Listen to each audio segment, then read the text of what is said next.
বহু বছৰ আগৰ কথা। এজন পণ্ডিতে হিমালয়ৰ পাহাৰত বাস কৰিছিল।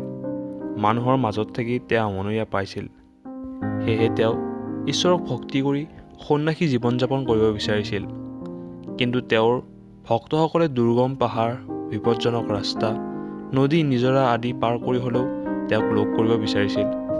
তেওঁৰ ভক্তসকলে বিশ্বাস কৰিছিল যে সেই পণ্ডিতজনে সকলো সমস্যাৰে সমাধান দিব পাৰে। এইবাৰো কিছু ভক্তই বহুত কষ্ট স্বীকাৰ কৰি হ'লেও পণ্ডিতজনৰ জুপুৰিত উপস্থিত হ'ল। পণ্ডিতজনে তেওঁলোকক কিছু সময় অপেক্ষা কৰিবলৈ ক'লে। 3 দিন অতিক্ৰম কৰিলে আৰু বহুতো ভক্ত আহি তাত ভিৰ কৰিলেহি।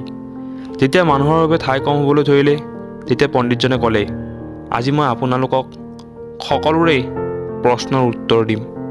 কিন্তু তাৰ আগত আপোনালোকে মোক কথা দিব লাগিব যে ইয়াৰ পৰা গৈ আন কাকোৱে এই ঠাইটুকুৰাৰ কথা নকয়, যাতে মই একান্ত মনে মোৰ সাধনা কৰিব পাৰোঁ।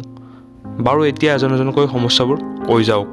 পণ্ডিতৰ পৰা আদেশ পোৱাৰ পাছতে এজনে তেওঁৰ সমস্যা কোৱা আৰম্ভ কৰিলে। কিন্তু তেওঁ দুটামান শব্দ কোৱাৰ লগে লগে মাজতে আন এজনে কোৱা আৰম্ভ কৰি দিলে।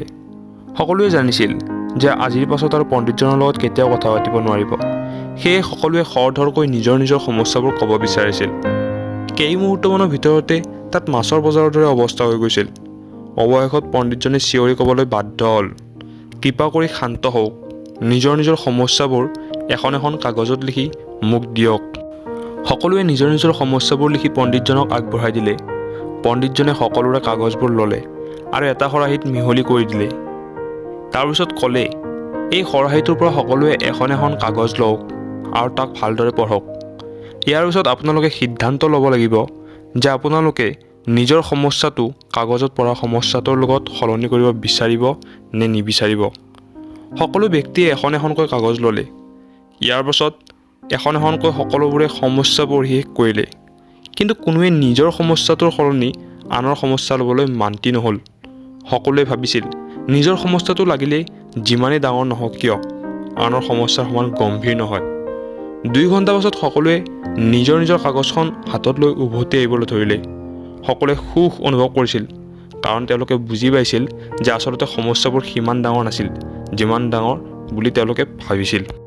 প্ৰিয় বন্ধুসকল, পৃথিৱীত এনেকুৱা কোন ব্যক্তি আছে যাৰ জীৱনত সমস্যা নাই? আমাৰ সকলোৰে জীৱনত সমস্যা আছে।